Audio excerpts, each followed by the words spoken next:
नमस्कार दोस्तों, आप सबों का स्वागत है।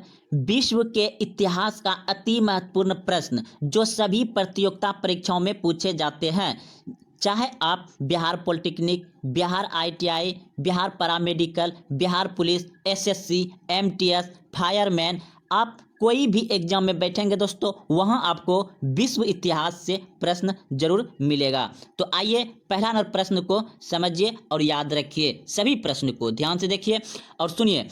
पूर्ण जागरण का आरंभ कहाँ हुआ था? पूर्ण जागरण मतलब होता है कि पुनः जागना। तो विश्व में सबसे पहले पूर्ण जागरण का आरंभ कहाँ हुआ था? तो यह हुआ था इटली में। ऑप्शन नंबर बी बिल्कुल सही है। पूर्ण जागरण का आरंभ कहाँ हुआ था? इटली में। अगला प्रश्न देखिए। प्रश्न है, मोनालिसा किसकी कृति है? यानी मोनालिसा एक पेंटिंग है और इसे किसने बनाया था? इस पेंटिंग को किसने बनाया था? तो इस प्रश्न का उत्तर होगा आपका Leonardo da Vinci. Option number C बिल्कुल सही है। मोनालिसा की पेंटिंग किसने बनाया था? Leonardo da Vinci. अगला प्रश्न देखिए। डिवाइन कमोडी नामक काव्य किसने लिखा? डिवाइन कमोडी एक पुस्तक है और इसे किसने लिखा है? तो इस प्रश्न का उत्तर होगा आपका दंतो। ऑप्शन नंबर ए बिल्कुल सही है। डिवाइन कमोडी पुस्तक किसने लिखा है? दंतो ने। अगला प्रश्न देखिए। प्रश्न है 4 नंबर। प्रोटेस्ट धर्म सुधार आंदोलन की शुरुआत किसके नेतृत्व में हुई थी? तो धर्म सुधार आंदोलन किसके नेतृत्व में शुरू हुई थी? तो इस प्रश्न का उत्तर होगा आपका ऑप्शन नंबर सी बिल्कुल सही है। Martin Luther. मार्टिन लूथर के नेतृत्व में धर्म सुधार आंदोलन की शुरुआत हुआ था। कहाँ हुआ था? इंग्लैंड में। अगले प्रश्न की ओर। प्रश्न है, भारत की खोज सर्वप्रथम किस यूरोपीय यात्री ने की? भारत की खोज सर्वप्रथम किस यूरोपीय यात्री ने की? तो इस प्रश्न का उत्तर आप सभी जानते हैं कि वास्को डी गामा ने 1498 ईस्वी में किया था भारत की खोज।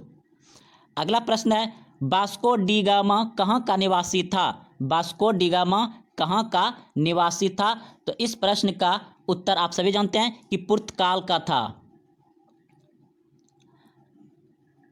प्रश्न है, कोलंबस कहाँ का निवासी था?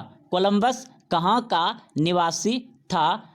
तो इस प्रश्न का उत्तर होगा आपका ऑप्शन नंबर बी बिल्कुल सही है। इटली का। कोलंबस कहाँ का निवासी था? इटली का। अमेरिका की खोज किसने की? अमेरिका की खोज किसने की?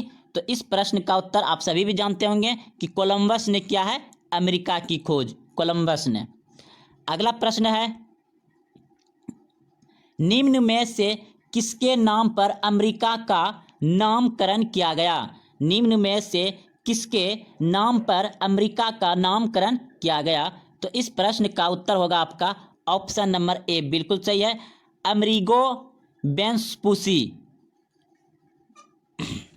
अगला प्रश्न है, सर्वप्रथम किसने संपूर्ण विश्व का चक्कर लगाया? सर्वप्रथम किसने संपूर्ण विश्व का चक्कर लगाया? यानी कि विश्व घूमने वाला पहला व्यक्ति कौन है? तो इस प्रश्न का उत्तर होगा आपका मैगलन। ऑप्शन नंबर ए बिल्कुल सही है। प्रश्न है, 100 वर्षीय युद्ध किन देशों के मध्य हुआ? 100 वर्षीय युद्ध किन देशों के बीच हुआ? तो इस प्रश्न का उत्तर होगा आपका ऑप्शन नंबर सी बिल्कुल सही है। इंग्लैंड और फ्रांस के बीच 100 वर्षीय युद्ध हुआ था। 100 वर्षीय युद्ध किसके बीच हुआ था? इंग्लैंड और फ्रांस के बीच। प्रश्न है 12 number. Vasco D gamma Bharat कब पहुंचा? वास्को डी गामा भारत कब पहुंचा? तो आप सभी जानते हैं 1498 ईस्वी में कालीकट तट पर पहुंचा था दक्षिण भारत में। प्रश्न है, वास्को डी गामा सर्वप्रथम भारत के किस स्थान पर पहुंचा? तो अभी तुरंत दोस्तों हम बता ही दिए हैं कि भारत में वास्को डी गामा 1498 में किस स्थान पर पहुंचा था? तो इस प्रश्न का उत्तर हो जाएगा कालीकट। प्रश्न है, कोलंबस ने अमेरिका की खोज कब की? कोलंबस ने अमेरिका की खोज कब की? तो इस प्रश्न का उत्तर होगा आपका 1492 में। 1492 में कोलंबस ने अमेरिका की खोज की थी। प्रश्न है बोस्टन टी पार्टी यानी चाय पार्टी भी इसे कहा जाता है, तो बोस्टन चाय पार्टी की घटना कब हुई थी? तो इस प्रश्न का उत्तर जो होगा आपका ऑप्शन नंबर ए बिल्कुल सही है। 16 दिसंबर 1773 ईस्वी को बोस्टन टी पार्टी की घटना हुई थी। ऑप्शन नंबर ए सही है। अगला प्रश्न है बोस्टन टी पार्टी की घटना के नायक थे। बोस्टन टी पार्टी की घटना के नायक थे, तो इस प्रश्न का उत्तर जो होगा आपका ऑप्शन नंबर ए बिल्कुल सही है, सैमुअल एडम्स। प्रश्न है अमेरिका स्वतंत्रता की घोषणा कब की? अमेरिकी स्वतंत्रता की घोषणा कब की गई? तो अमेरिका कब स्वतंत्र यानी आज़ाद हुआ?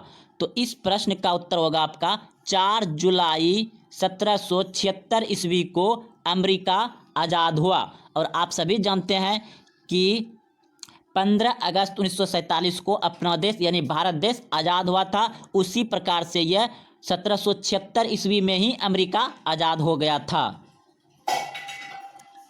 प्रश्न है पेरिस संधि द्वारा ब्रिटेन ने अमेरिका की स्वतंत्रता को कब स्वीकार किया गया? पेरिस संधि द्वारा ब्रिटेन ने अमेरिका की स्वतंत्रता को कब स्वीकार किया गया? तो इस प्रश्न का उत्तर होगा आपका 1783 ईस्वी में। 1783 ईस्वी में पेरिस संधि में अमेरिका की स्वतंत्रता को स्वीकार किया गया, 1783 ईस्वी में। प्रश्न है अमेरिका का नया संविधान कब लागू हुआ? अमेरिका का नया संविधान कब लागू हुआ? तो इस प्रश्न का उत्तर होगा 1789 ईस्वी। अमेरिका का नया संविधान कब लागू हुआ? 1789 ईस्वी में। प्रश्न है अमेरिकी स्वतंत्रता संग्राम के नायक थे। अमेरिकी स्वतंत्रता संग्राम के नायक थे, तो कौन थे? George Washington. अमेरिकी स्वतंत्रता संग्राम के नायक कौन थे? George Washington. प्रश्न है फ्रांस की क्रांति कब हुई? फ्रांस की क्रांति कब हुई? तो इस प्रश्न का उत्तर होगा आपका ऑप्शन नंबर डी बिल्कुल सही है। 1789 ईस्वी को फ्रांस की क्रांति हुई थी। फ्रांस की क्रांति कब हुई थी? 1789 ईस्वी को। भारत की राज्य क्रांति सॉरी दोस्तों, प्रश्न है आपका फ्रांस की राज्य क्रांति किसके शासनकाल में हुई? फ्रांस की राज्य क्रांति किसके शासनकाल में हुई? तो लुई 16वां के शासनकाल में फ्रांस में राज्य क्रांति हुई थी। लुई 16वां के शासनकाल में फ्रांस में राज्य क्रांति हुआ था। अगला प्रश्न है मैं ही राज्य हूँ, मैं ही राज्य हूँ यह कथन किसका था? मैं ही राज्य हूँ यह कथन किसका था? तो लुई 14वां का था। मैं ही राज्य हूँ किसने कहा था? लुई 14वां ने। प्रश्न है वर्साय की शीश महल का निर्माण करवाया? तो इस प्रश्न का जो उत्तर होगा लुई 14वां ने। प्रश्न है शक्ति विथिकरण सिद्धांत किसने दिया? तो इस प्रश्न का उत्तर होगा आपका ऑप्शन नंबर डी बिल्कुल सही है। तो दोस्तों यह सभी प्रश्न बहुत ही महत्वपूर्ण है जो कि आपको खास करके बिहार पॉलिटेक्निक, ITI अन्य प्रतियोगिता के लिए महत्वपूर्ण है। आप इसे अंत तक जरूर देखें। तो चलिए अगले प्रश्न की ओर। सामाजिक संविदा नामक पुस्तक किसने लिखी? तो इस प्रश्न का उत्तर जो होगा आपका ऑप्शन नंबर ए बिल्कुल सही है, रूसो ने। किसने लिखा है? रूसो ने। प्रश्न है वाटरलू युद्ध कब हुआ? वाटरलू युद्ध कब हुआ? वाटरलू युद्ध कब हुआ? तो इस प्रश्न का उत्तर जो होगा आपका 1815 ईस्वी में। वाटरलू युद्ध कब हुआ? 1815 ईस्वी में। अगला प्रश्न देखिए फ्रांस में जुलाई क्रांति कब हुई? फ्रांस में जुलाई क्रांति कब हुई? तो 1830 में हुआ था। फ्रांस में जुलाई क्रांति कब हुआ था? 1830 ईस्वी में। इंग्लैंड में गृह युद्ध किसके शासनकाल में प्रारंभ हुआ? इंग्लैंड में गृह युद्ध किसके शासनकाल में प्रारंभ हुआ? तो इस प्रश्न का उत्तर होगा चार्ल्स प्रथम के शासनकाल में इंग्लैंड में गृह युद्ध हुआ था। चार्ल्स प्रथम। प्रश्न है गौरपूर्ण क्रांति यानी रक्तहीन क्रांति कहाँ हुई? रक्तहीन क्रांति या गौरपूर्ण क्रांति कहाँ हुई? तो इस प्रश्न का उत्तर जो होगा आपका इंग्लैंड में हुआ। इंग्लैंड में, चाहे आप उसे रक्तहीन क्रांति कहाँ हुआ तो इंग्लैंड में, या पूछ सकता है गौरपूर्ण क्रांति कहाँ हुआ तो इंग्लैंड में। इस दो नाम से जाना जाता है। रक्तहीन क्रांति कहाँ हुआ? इंग्लैंड में।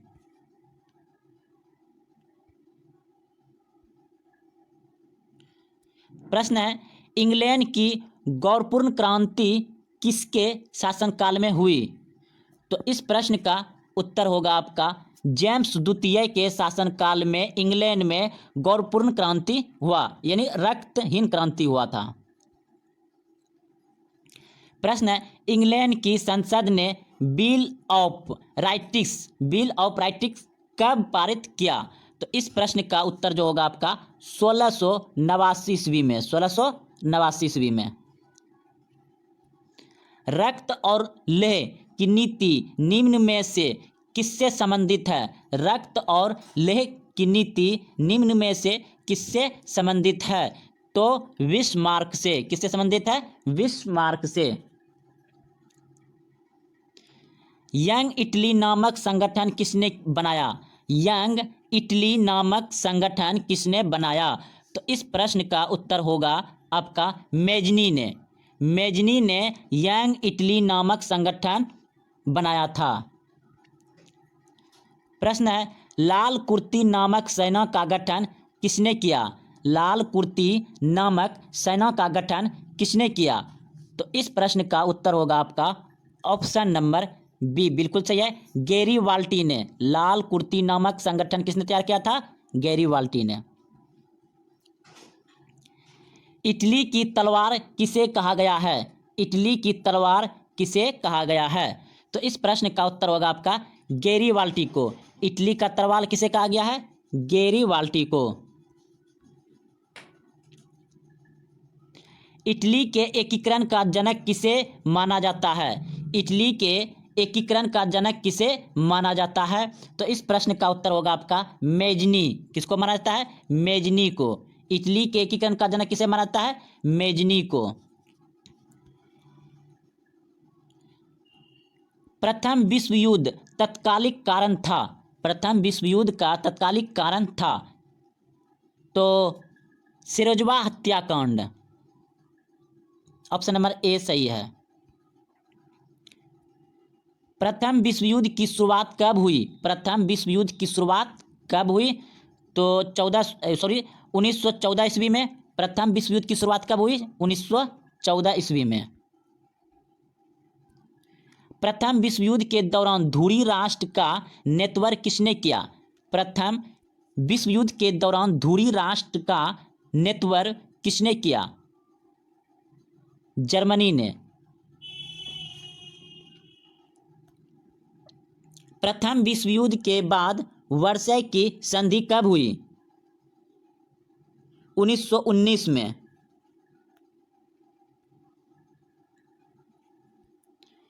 रूसी साम्राज्य को राष्ट्रों का कारागार किसने कहा था? लेनिन ने। रूसी क्रांति कब हुई? रूसी क्रांति कब हुई? 1917 ईस्वी में। रूसी क्रांति कब हुई है? 1917 ईस्वी में रूसी क्रांति हुई है। निम्न में से किस क्रांति को अक्टूबर की क्रांति कहा जाता है? निम्न में से किस क्रांति को अक्टूबर की क्रांति कहा जाता है? रूसी क्रांति को।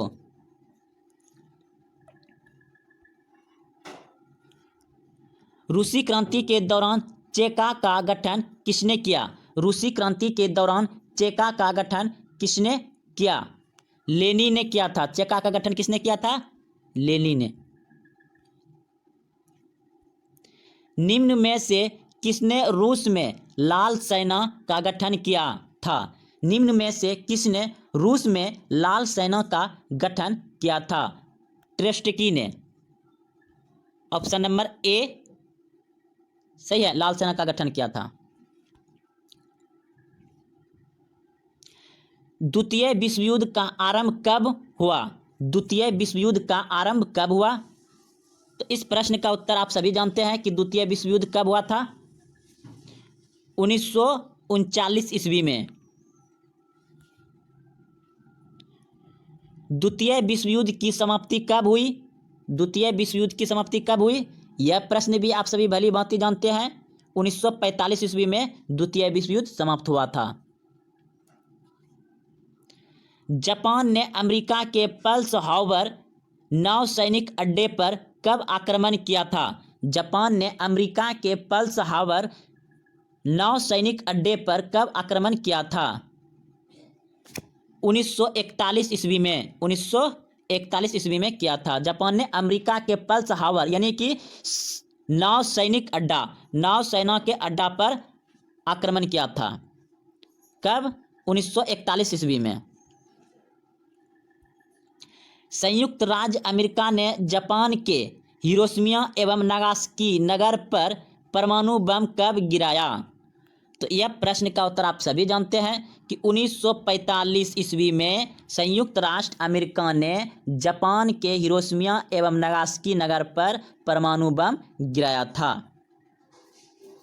भारतीय अर्थव्यवस्था के कुछ महत्वपूर्ण प्रश्न जो कि सभी प्रतियोगिता परीक्षाओं के लिए महत्वपूर्ण होगा। SSC, MTS, railway, Bihar polytechnic, Bihar ITI, paramedical, अन्य प्रतियोगिता, आप किसी भी एग्जाम में बैठेंगे दोस्तों, वहां आपको भारतीय अर्थव्यवस्था से प्रश्न जरूर मिलेंगे, जो कि सभी महत्वपूर्ण प्रश्न हैं जो पूछे जाते हैं। तो आइए प्रश्न पहला नंबर देखिए। कह रहा है पहला नंबर प्रश्न की मिश्रित अर्थव्यवस्था का अर्थ है। मिश्रित अर्थव्यवस्था का अर्थ है। तो आपके सामने 4 ऑप्शन दिया गया है। इन ऑप्शनों में से सही प्रश्न का उत्तर चयन करें। तो इस प्रश्न का उत्तर जो होगा ऑप्शन नंबर ए बिल्कुल सही है। सार्वजनिक एवं निजी उद्योगों का सह-अस्तित्व, यानी कि भारत सरकार में मिश्रित अर्थव्यवस्था उसे कहा जाता है जो कि कोई निजी कंपनी और सार्वजनिक यानी कि सरकारी हो। तो ऑप्शन ए बिल्कुल सही था इस प्रश्न का उत्तर। अगले प्रश्न की ओर। प्रश्न है कि अर्थव्यवस्था के प्राथमिक क्षेत्र में शामिल किए जाते हैं। प्रश्न है अर्थव्यवस्था के प्राथमिक क्षेत्र में शामिल किए जाते हैं। तो इस प्रश्न का उत्तर क्या होगा? तो भारत का अर्थव्यवस्था जो होगा प्राथमिक क्षेत्र में कृषि होगा, वन होगा, उत्खनन होगा, यह सभी। तो इस प्रश्न का उत्तर हो जाएगा आपका इनमें सभी, यानी कि यह सभी है। प्राथमिक क्षेत्र में वन, कृषि, उत्खनन ये सभी आते हैं। तो इस प्रश्न का उत्तर था ऑप्शन नंबर डी बिल्कुल सही है। अगला प्रश्न देखिए। अर्थव्यवस्था में द्वितीय क्षेत्र के अंतर्गत शामिल किए जाते हैं। द्वितीय क्षेत्र में तो आपके सामने ऑप्शन है। तो इस प्रश्न का उत्तर हो जाएगा आपका ऑप्शन नंबर डी बिल्कुल सही है। बिजली, गैस, लौह इस्पात, यानी कि सभी होगा। तो द्वितीय क्षेत्र में जितने भी उद्योग आते हैं वह सभी आ जाएगा। और प्रथम क्षेत्र में कृषि, वन, पशुपालन ये सभी आते हैं। तो अर्थव्यवस्था में द्वितीय क्षेत्र के बारे में समझ गए कि जितना भी उद्योग होगा, फैक्ट्री, बिजली, गैस, लौह इस्पात, यानी इनमें सभी। तो इस प्रश्न का उत्तर था आपका ऑप्शन नंबर डी। तो चलते अगले प्रश्न की ओर। प्रश्न अब अर्थव्यवस्था में तृतीय क्षेत्र का संबंध है। तो अर्थव्यवस्था में तृतीय क्षेत्र का संबंध है। तो इस प्रश्न का उत्तर क्या होगा? आपके सामने ऑप्शन है परिवहन, व्यापार, डाक सेवा या सभी। तो इस प्रश्न का उत्तर जो कि सेवा क्षेत्र होता है, तो सेवा के लिए हमें तात्पर्य है परिवहन, व्यापार, डाक सेवा, यानी कि इस प्रश्न का उत्तर हो जाएगा सभी। तो अर्थव्यवस्था में तृतीय क्षेत्र का संबंध किससे है? इनमें सभी से है। प्रश्न है सेवा क्षेत्र अर्थव्यवस्था के किस क्षेत्र को कहा जाता है? सेवा क्षेत्र अर्थव्यवस्था के किस क्षेत्र को कहा जाता है? तो इस प्रश्न का उत्तर होगा आप अभी तुरंत जस्ट पढ़े हैं तृतीय क्षेत्र, सेवा क्षेत्र यानी तृतीय क्षेत्र को कहा जाता है। ऑप्शन नंबर सी सही है। प्रश्न है, भारत में सबसे पहले किसने राष्ट्रीय आय का अनुमान लगाया था? भारत में सबसे पहले किसने राष्ट्रीय आय का अनुमान लगाया था? तो इस प्रश्न का उत्तर होगा आपका ऑप्शन नंबर सी बिल्कुल सही है। दादा भाई नौरोजी ने भारत में प्रत्येक व्यक्ति का आय यानी भारत सरकार का आय ज्ञात किया था। तो इस प्रश्न को आप याद रखिएगा, बहुत ही अच्छे प्रश्न हैं और ये पूछे जाते हैं। भारत में सबसे पहले किसने राष्ट्रीय आय का अनुमान लगाया था? तो इस प्रश्न का उत्तर हो जाएगा आपका ऑप्शन नंबर सी बिल्कुल सही है, दादा भाई नौरोजी, और इसे ओल्ड मैन भी कहा जाता है। अगला प्रश्न देखिए 7 नंबर, भारत में राष्ट्रीय आय की गणना का कार्य कौन करता है? भारत में राष्ट्रीय आय का गणना का कार्य कौन करता है? तो इस प्रश्न का उत्तर हो जाएगा आपका ऑप्शन नंबर बी बिल्कुल सही है, केंद्रीय सांख्यिकीय संगठन। भारत में राष्ट्रीय आय की गणना का कार्य कौन करता है? केंद्रीय सांख्यिकीय संगठन। ऑप्शन नंबर बी बिल्कुल सही है। अगला प्रश्न है देखिए, राष्ट्रीय आय की गणना का आधार वर्ष है। राष्ट्रीय आय की गणना का आधार वर्ष है। तो इस प्रश्न का उत्तर हो जाएगा आपका ऑप्शन नंबर सी। अगला प्रश्न है, भारत में राष्ट्रीय आय की वैज्ञानिक गणना का श्रेय किसे दिया जाता है? भारत में राष्ट्रीय आय की वैज्ञानिक गणना का श्रेय किसे दिया जाता है? तो इस प्रश्न का उत्तर जो होगा आपका ऑप्शन नंबर बी बिल्कुल सही है, प्रेम बी के आर बी राव। भारत में राष्ट्रीय आय की वैज्ञानिक गणना का श्रेय किसे दिया जाता है? तो प्रेम बी के आर वी राव, याद रखिएगा। प्रश्न है, इंडिया विजन 2020 क्या है? इंडिया विजन 2020 क्या है? तो इस प्रश्न का उत्तर जो होगा आपका ऑप्शन नंबर बी बिल्कुल सही है, योजना आयोग द्वारा भारत को 2020 ईस्वी तक विकसित राष्ट्र बनाने के उद्देश्य से तैयार किया गया दृष्टि पत्र है। तो समझ गए होंगे, इंडियन विजन 2020 क्या है? योजना आयोग द्वारा भारत को 2020 ईस्वी तक विकसित राष्ट्र बनाने के उद्देश्य से तैयार किया गया दृष्टि पत्र है। तो ऑप्शन नंबर बी बिल्कुल सही है। चलते हैं अगले प्रश्न की ओर। प्रश्न है, योजना आयोग के अनुसार ग्रामीण क्षेत्र में कितनी कैलोरी पोषण प्राप्त न करने वाले को गरीबी रेखा से नीचे माना जाता है? तो इस प्रश्न का उत्तर क्या होगा? प्रश्न था, योजना आयोग के अनुसार ग्रामीण क्षेत्रों में कितनी कैलोरी पोषण प्राप्त न करने वालों की गरीबी रेखा से नीचे माना जाता है?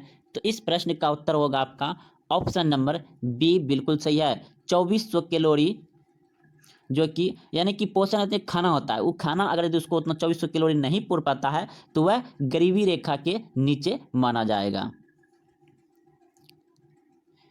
प्रश्न है, योजना आयोग के अनुसार शहरी क्षेत्रों में कितनी कैलोरी पोषण न प्राप्त करने वाले को गरीबी रेखा से नीचे माना जाता है? तो इस प्रश्न का उत्तर आप समझ सकते हैं कि पहले पढ़े थे ग्रामीण, अब है शहरी। तो योजना आयोग के अनुसार शहरी क्षेत्रों में कितनी कैलोरी पोषण न प्राप्त करने वाले को गरीबी रेखा से नीचे माना जाता है? तो इस प्रश्न का उत्तर जो होगा आपका ऑप्शन नंबर ए बिल्कुल सही है, 2100 कैलोरी।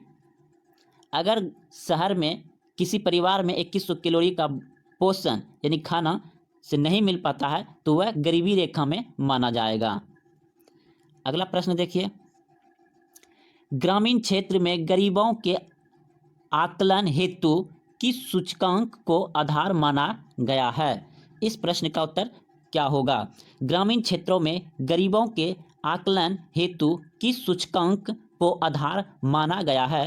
तो इस प्रश्न का उत्तर होगा ऑप्शन नंबर सी बिल्कुल सही है, कृषि श्रमिकों के उपभोक्ता मूल्य सूचकांक।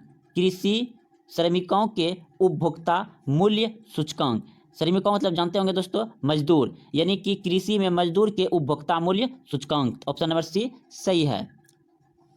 अगला प्रश्न है, भारत में बेरोजगारी का मुख्य स्वरूप है। भारत में बेरोजगारी का मुख्य स्वरूप है, तो इस प्रश्न का उत्तर जो होगा आपका ऑप्शन नंबर बी बिल्कुल सही है, संरचनात्मक। प्रश्न है, भारत के ग्रामीण क्षेत्र में पाई जाने वाली बेरोजगारी का मुख्य स्वरूप है। भारत में ग्रामीण क्षेत्र में पाई जाने वाली बेरोजगारी का मुख्य स्वरूप है, तो इस प्रश्न का उत्तर होगा प्रच्छन्न। Option number A.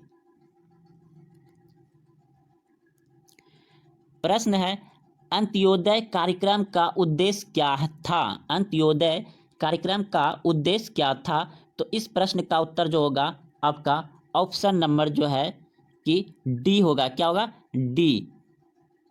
गरीबों में सबसे अधिक गरीबों की सहायता करना। अंत्योदय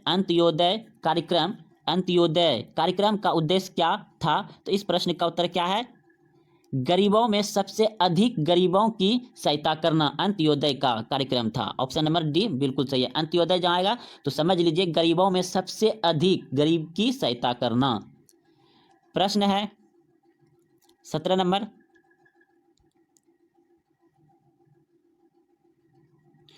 राष्ट्रीय ग्रामीण रोजगार गारंटी योजना कब शुरू की गई। राष्ट्रीय ग्रामीण रोजगार गारंटी योजना कब शुरू की गई, तो इस प्रश्न का उत्तर होगा आपका ऑप्शन नंबर सी बिल्कुल सही है। 2 फरवरी 2006 को 2 फरवरी 2006 को राष्ट्रीय ग्रामीण रोजगार योजना शुरू की गई थी।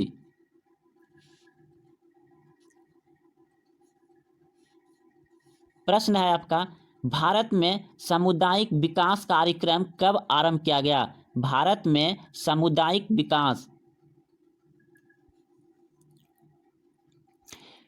प्रश्न है भारत में सामुदायिक विकास कार्यक्रम कब आरंभ हुआ था, तो इस प्रश्न का उत्तर जो होगा आपका ऑप्शन नंबर डी बिल्कुल सही है। 2 अक्टूबर 1952 ईस्वी को भारत में सामुदायिक विकास कार्यक्रम कब आरंभ हुआ था? 2 अक्टूबर 1952 ईस्वी को। ऑप्शन नंबर डी सही है।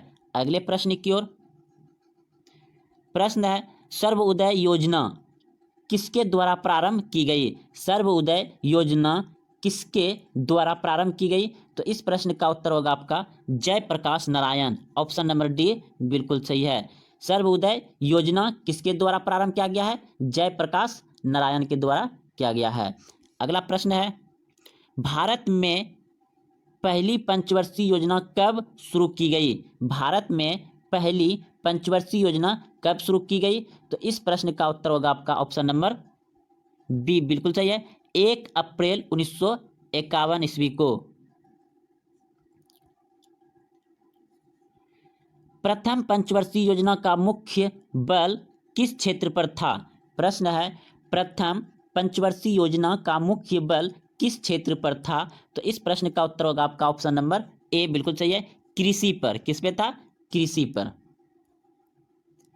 प्रश्न है, राष्ट्रीय विकास परिषद का वेतन अध्यक्ष होता है। राष्ट्रीय विकास परिषद का प्रधान अध्यक्ष होता है, तो इस प्रश्न का उत्तर होगा आपका ऑप्शन नंबर ए बिल्कुल सही है, प्रधानमंत्री। कौन होगा? प्रधानमंत्री। तो जो प्रधानमंत्री बनेगा वह उस समय का राष्ट्रीय विकास परिषद का वेतन अध्यक्ष होता है प्रधानमंत्री। तो अभी कौन है? नरेंद्र मोदी।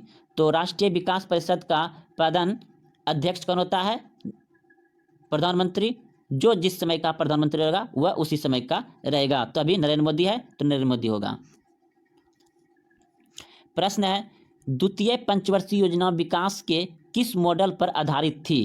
द्वितीय पंचवर्षीय योजना विकास के किस मॉडल पर आधारित थी, तो इस प्रश्न का उत्तर जो होगा आपका ऑप्शन नंबर बी बिल्कुल सही है, पीसी महालनोबिस। ये आपका ऑप्शन नंबर बी बिल्कुल सही है, पीसी महालनोबिस। प्रश्न है आपका 24 नंबर, द्वितीय पंचवर्षीय योजना में किस क्षेत्र के विकास पर सर्वाधिक बल दिया गया था। द्वितीय पंचवर्षीय योजना में किस क्षेत्र के विकास पर सर्वाधिक बल दिया गया था, तो इस प्रश्न का उत्तर होगा आपका ऑप्शन नंबर सी बिल्कुल सही है, उद्योग पर। तो द्वितीय पंचवर्षीय योजना किस पे दिया गया है? ज़्यादा विकास करने के लिए, तो उद्योग पर। और पहला क्या था? कृषि पर। पहला पंचवर्षीय योजना कृषि पर, और द्वितीय पंचवर्षीय योजना में किस क्षेत्र के विकास पर सर्वाधिक बल दिया गया था? तो किस पे दिया गया है? उद्योग पर। ऑप्शन नंबर सी, द्वितीय उद्योग और प्रथम कृषि होगा। अगला प्रश्न है, निम्नलिखित में से किस इस्पात कारखानाओं की स्थापना द्वितीय पंचवर्षीय योजना के दौरान की गई? प्रश्न है, निम्नलिखित में से किस इस्पात कारखाना की स्थापना द्वितीय पंचवर्षीय योजना के दौरान की गई? तो इस प्रश्न का उत्तर होगा आपका ऑप्शन नंबर डी, बिल्कुल सही है। ये सभी भिलाई, राउरकेला, दुर्गापुर, ये सभी जो है कि द्वितीय पंचवर्षीय योजना के दौरान योजना की गई थी। तो आप प्रश्न को समझ गए होंगे, एक बार फिर से पढ़ देते हैं। कह रहा है प्रश्न कि निम्नलिखित में से किस इस्पात कारखाना की स्थापना द्वितीय पंचवर्षीय योजना के दौरान की गई थी? तो द्वितीय पंचवर्षीय योजना के दौरान भिलाई, राउरकेला, दुर्गापुर, यानी कि ये सभी इस्पात कारखाना है और द्वितीय पंचवर्षीय योजना के दौरान किया गया था, सभी हो जाएगा। अगला प्रश्न है, योजना अवकाश काल किस अवधि को माना जाता है? योजना अवकाश काल किस अवधि को माना जाता है? तो इस प्रश्न का उत्तर हो जाएगा आपका ऑप्शन नंबर सी, बिल्कुल सही है। 1966 से 69, 1966 से 69 योजना अवकाश। प्रश्न है 27 नंबर, निम्नलिखित में से किस योजना के दौरान भारत में हरित क्रांति का आगमन हुआ? तो भारत में हरित क्रांति का आगमन किस योजना के दौरान हुआ है? तो ऑप्शन नंबर डी बिल्कुल सही है, योजना अवकाश काल। अगला प्रश्न है, बोकारो इस्पात संयंत्र की स्थापना किस योजना के दौरान की गई? प्रश्न कह रहा है कि बोकारो इस्पात कारखाना की स्थापना किस योजना के दौरान किया गया है? तो चतुर्थ योजना के दौरान किया गया है, ऑप्शन नंबर सी बिल्कुल सही है। अगले प्रश्न की ओर। प्रश्न है कि 10वीं पंचवर्षीय योजना के अंतर्गत कितने प्रतिशत वार्षिक विकास दर का लक्ष्य निर्धारित किया गया था? 10वीं पंचवर्षीय योजना के अंतर्गत कितने प्रतिशत वार्षिक विकास दर का लक्ष्य निर्धारित किया गया था? तो इस प्रश्न का उत्तर हो जाएगा आपका ऑप्शन नंबर सी, बिल्कुल सही है, 8% का लक्ष्य निर्धारित किया गया था।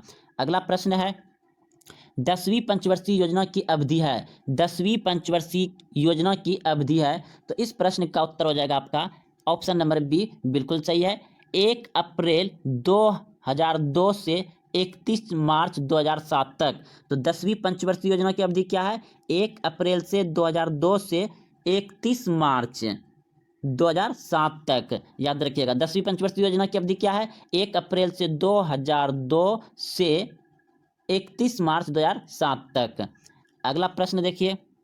प्रश्न है, गरीबी हटाओ नारा सर्वप्रथम किस पंचवर्षीय योजना के दौरान दिया गया था? तो इस प्रश्न का उत्तर हो जाएगा 5वीं पंचवर्षीय योजना में इंदिरा गांधी ने गरीबी हटाओ का नारा दिया था। तो चलते अगले प्रश्न की ओर। प्रश्न है, आत्मनिर्भरता की प्राप्ति को सर्वप्रथम किस योजना का मुख्य उद्देश्य निर्धारित किया गया था? आत्मनिर्भरता की प्राप्ति को सर्वप्रथम किस योजना का मुख्य उद्देश्य निर्धारित किया गया था? तो इस प्रश्न का उत्तर जो होगा आपका ऑप्शन नंबर ए, बिल्कुल सही है, चौथी पंचवर्षीय योजना। अगला प्रश्न है, स्ट्रेमेस कार्यक्रम निम्न में से किससे संबंधित है? तो इस प्रश्न का उत्तर जो होगा आपका ऑप्शन नंबर बी, बिल्कुल सही है, स्वरोजगार हेतु ग्रामीण युवकों से। स्ट्रेमेस किस कार्यक्रम से संबंधित है? स्वरोजगार हेतु ग्रामीण युवकों से। अगला प्रश्न है, निम्न में से प्रत्यक्ष कर है, निम्न में से प्रत्यक्ष कर है, तो यह हो जाएगा ये सभी। प्रत्यक्ष कर क्या है?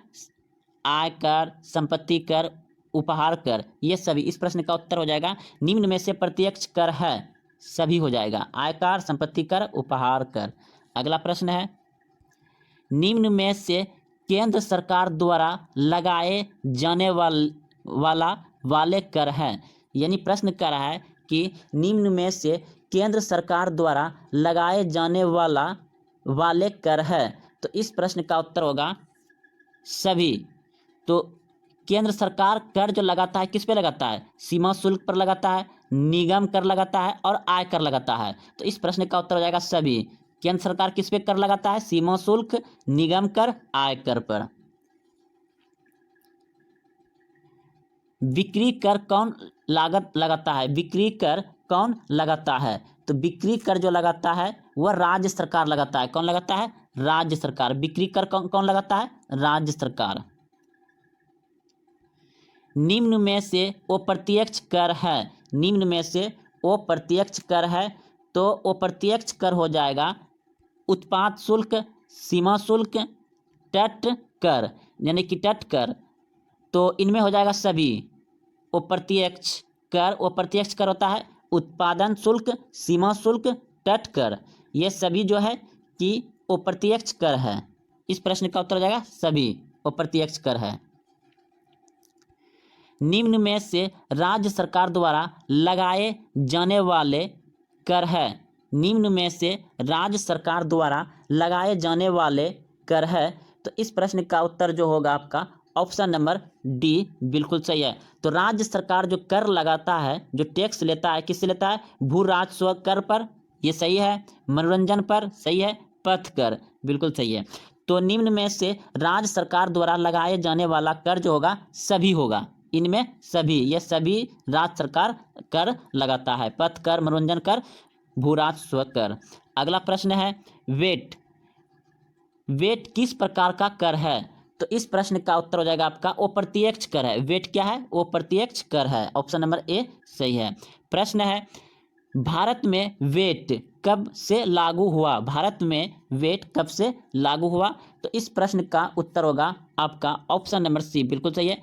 1 अप्रैल 2005 से भारत में वेट कब से लागू हुआ है? 1 अप्रैल 2005 से। अगला प्रश्न है निम्न में से किस समिति की संतुष्टि पर भारत में वेट लागू किया गया? तो इस प्रश्न का उत्तर जो होगा आपका ऑप्शन नंबर बी बिल्कुल सही है। एल के झा समिति। एल के झा समिति। प्रश्न था निम्न में से किस समिति की संतुष्टि पर भारत में वेट कर लगाया गया? भारत में वेट कर किसके द्वारा लगाया गया है? तो एल के झा समिति द्वारा लगाया गया है। वेट कर किसके द्वारा लगाया है? एल के झा समिति द्वारा।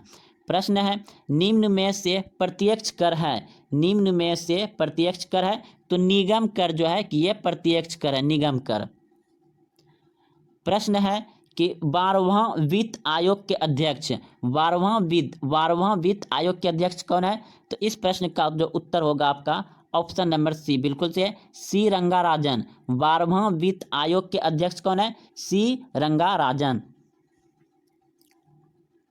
प्रश्न है 12वें वित्त आयोग ने केंद्रीय करों में राज्य के लिए कितने प्रतिशत राशि की संतुष्ट की गई है? तो इस प्रश्न का उत्तर होगा ऑप्शन नंबर बी बिल्कुल सही है, 30.5%।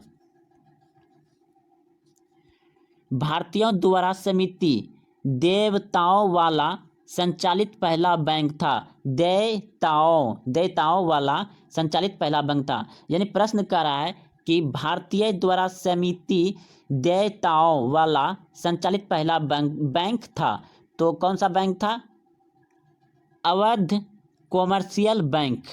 अवध कॉमर्शियल बैंक था। ऑप्शन नंबर ए सही है। प्रश्न है भारतीय रिजर्व बैंक की स्थापना कब की गई? भारतीय रिजर्व बैंक की स्थापना कब की गई? तो इस प्रश्न का उत्तर होगा आपका ऑप्शन नंबर बी बिल्कुल सही है, 1 अप्रैल 1935 ईस्वी को। 1 अप्रैल 1935 ईस्वी को।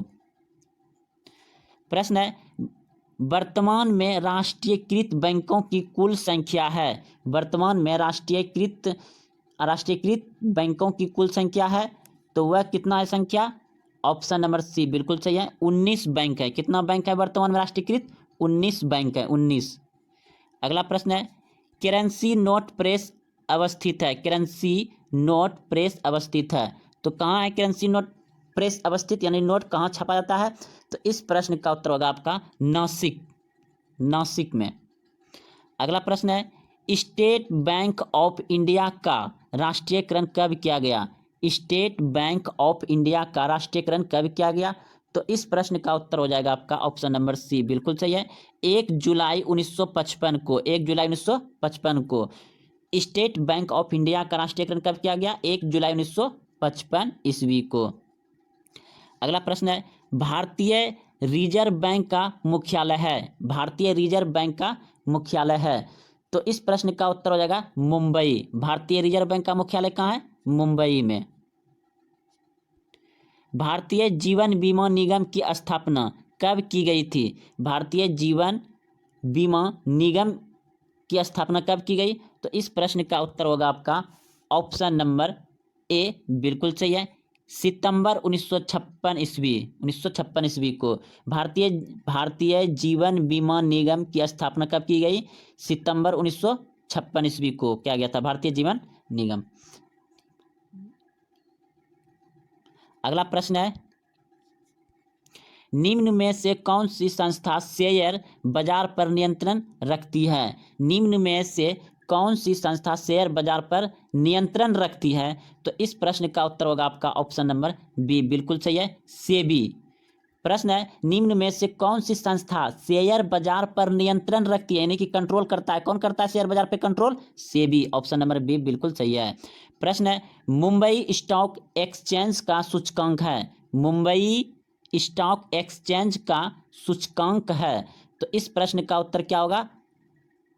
Maxes, maxes, option number A बिल्कुल सही है, मैक्सेस, शायद ऐसे लिखा हो दोस्तों, कुछ है क्या होगा, सेक्सेस या मैक्सेस, चलिए इसको साफ से पढ़ के बता देंगे कमेंट में। प्रश्न है, भारतीय लघु उद्योग विकास बैंक डिस्वी का मुख्यालय कहाँ है? तो इस प्रश्न का उत्तर होगा लखनऊ। भारतीय लघु उद्योग विकास बैंक का मुख्यालय कहाँ है? लखनऊ। नरसिम्हा समिति संबंधित है, नरसिम्हा समिति संबंधित है किससे? नरसिम्हा समिति किससे है? तो वह बैंक सुधार से है। नरसिम्हा समिति संबंधित है किससे? बैंक सुधार से। बुल एवं बियर, बुल एवं बियर शब्द संबंधित है किससे? बुल एवं बियर किससे संबंधित है? तो यह है शेयर बाजार से। किससे है? शेयर बाजार से। बुल एवं बियर शब्द किससे संबंधित है? शेयर बाजार से। स्वतंत्रता प्राप्ति के बाद से भारतीय रुपये का कितनी बार अवमूल्यन किया गया है? स्वतंत्रता प्राप्ति के बाद से भारतीय रुपये का कितनी बार अवमूल्यन किया गया है? तो इस प्रश्न का उत्तर हो जाएगा आपका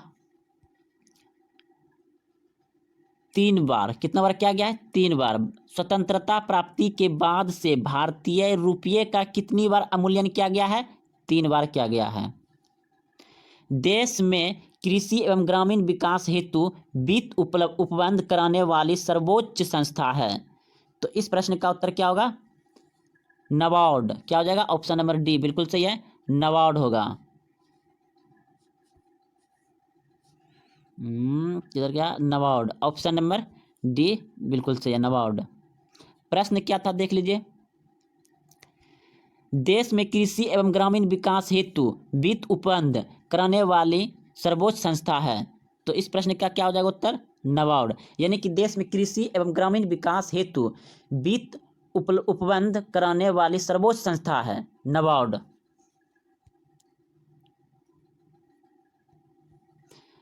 प्रश्न है,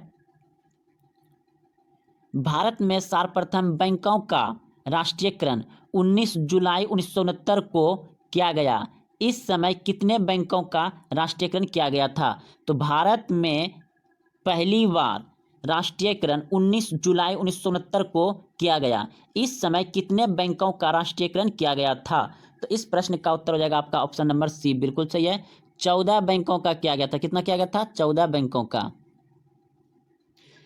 भारत में जनसंख्या विभाजक दशक माना जाता है, भारत में जनसंख्या विभाजक दशक माना जाता है, तो इस प्रश्न का उत्तर हो जाएगा आपका ऑप्शन नंबर बी बिल्कुल सही है, 1911 से 1921 ईस्वी भारत में जनसंख्या विभाजक दशक माना जाता है, 1911 से 1921 ईस्वी, 1911 से 1921 ईस्वी। अगला प्रश्न है, वर्ष 2011 की जनगणना के अनुसार भारत की कुल जनसंख्या थी, वर्ष 2011 की जनगणना के अनुसार भारत की कुल जनसंख्या थी तो 1.0 अरब, 1 पॉइंट सॉरी ओहो, ये हो जाएगा ऑप्शन नंबर ए बिल्कुल सही है। 1 पॉइंट यानी 1.21 अरब, और अभी 130 लगभग चल गया होगा दोस्तों। 2021 का जो जनगणना होगा वह चल जाएगा 31 के लगभग। तो इस प्रश्न 2011 की जनगणना के अनुसार भारत की कुल जनसंख्या कितनी थी? तो इस प्रश्न का उत्तर हो जाएगा 1.21 अरब। अगला प्रश्न देखिए, भारत में 2001 से 11 के बीच जनसंख्या की दशकीय वृद्धि दर कितनी रही? यानी कि भारत में 2001 से 2011 के बीच जनसंख्या दशकीय वृद्धि दर कितनी रही? तो इस प्रश्न का उत्तर हो जाएगा 17.6%, 10 साल में बढ़ा था। प्रश्न है, वर्ष 2011 की जनगणना के अनुसार भारत में 100 स्त्रियों पर पुरुषों की संख्या यानी लिंगानुपात कितनी है? तो इस प्रश्न का उत्तर जो होगा 933, यानी कि भारत में अगर 1000 पुरुष है तो महिलाएं कितनी है? 900। महिलाएं कितनी है? 933। वर्ष 2011 की जनगणना के अनुसार भारत में 1000 स्त्रियों पर पुरुषों की संख्या, लिंगानुपात कितना है? 933। तो दोस्तों इस प्रश्न में थोड़ा मतलब यहाँ पे स्त्री में पुरुष होगा और महिलाएं जो है कि 1000 पुरुष पर 933 होगा। उल्टा प्रश्न छपा गया है, इसलिए सोच में प्रश्न आ रहा था ऐसा कैसे हो गया। यानी कि 1000 पुरुष पर स्त्रियों की संख्या कितनी है? 933 है। चलिए अगले प्रश्न की ओर। प्रश्न है, निम्न में से किस प्रदेश में सर्वाधिक अनुसूचित जनजाति निवास करती है? निम्न में से किस प्रदेश में सर्वाधिक अनुसूचित जनजाति निवास करती है? तो इस प्रश्न का उत्तर हो जाएगा आपका ऑप्शन नंबर सी बिल्कुल सही है। मध्य प्रदेश में सबसे अधिक यानी कि सबसे ज़्यादा अनुसूचित जनजाति निवास करती है मध्य प्रदेश में। भारत के किस राज्य में महिला साक्षरता न्यूनतम है? भारत के किस राज्य में महिला साक्षरता न्यूनतम है?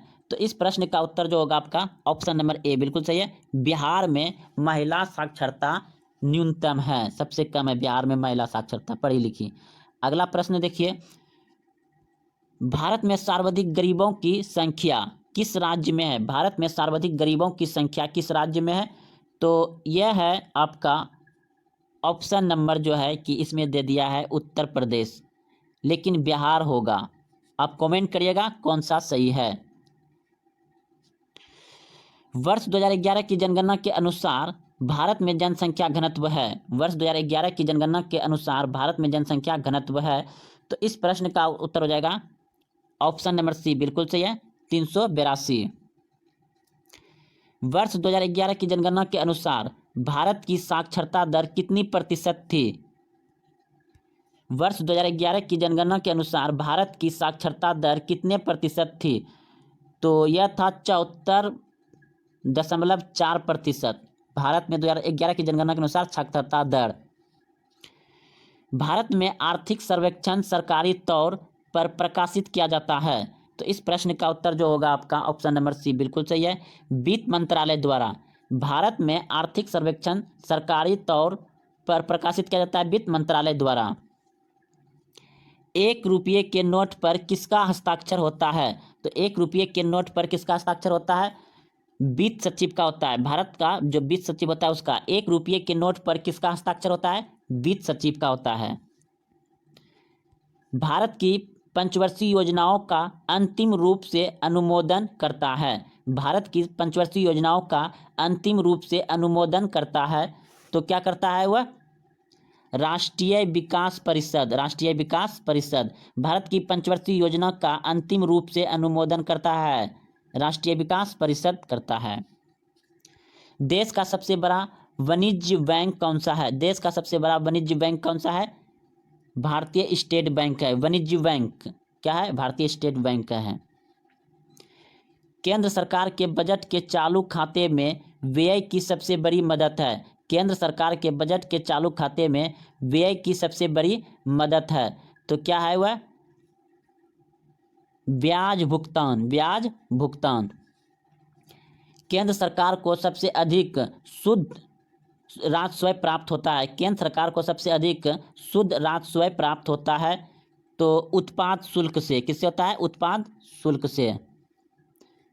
मानव विकास सूचकांक में शामिल किए जाते हैं। मानव विकास सूचकांक में शामिल किए जाते हैं। तो इस प्रश्न का उत्तर क्या होगा? उपयुक्त सभी। मानव विकास सूचकांक में शामिल किए जाते हैं जीवन संभाव्यता, शिक्षा का स्तर, प्रति व्यक्ति आय, यानी कि सभी होगा। मानव विकास सूचकांक के अंतर्गत क्या आएगा? सभी होगा। इसका प्रश्न उत्तर डी बिल्कुल से सभी। अगला प्रश्न देखिए, किसी वस्तु पर इको मार्क चिन्ह दर्शाता है कि यह उत्पाद, किसी वस्तु पर इको मार्क चिन्ह दर्शाता है कि यह उत्पाद जो है कि पर्यावरण की दृष्टि से अनुकूल है। पर्यावरण की दृष्टि से अनुकूल है। किसी वस्तु पर इको मार्क चिन्ह दर्शाता है कि यह उत्पाद पर्यावरण की दृष्टि से अनुकूल है। भारत में सबसे पहले मानव विकास रिपोर्ट जारी करने वाला राज्य है। भारत में सबसे पहले मानव विकास रिपोर्ट जारी करने वाला राज्य है केरल। भारत में सबसे पहले मानव विकास रिपोर्ट जारी करने वाला राज्य है केरल। तो दोस्तों आज यहीं तक रहने देते हैं। अगर कोई ऐसा प्रश्न लगे कि उसका उत्तर ये नहीं, जो सही लगेगा दोस्तों वह आप कमेंट करिएगा। और यह सही प्रश्न बहुत ही महत्वपूर्ण है। आप कोई भी एग्जाम में बैठिएगा दोस्तों, वहाँ आपको भारतीय अर्थव्यवस्था से प्रश्न पूछे ही जाएंगे। तो मिलते हैं कल। जय हिंद, जय भारत।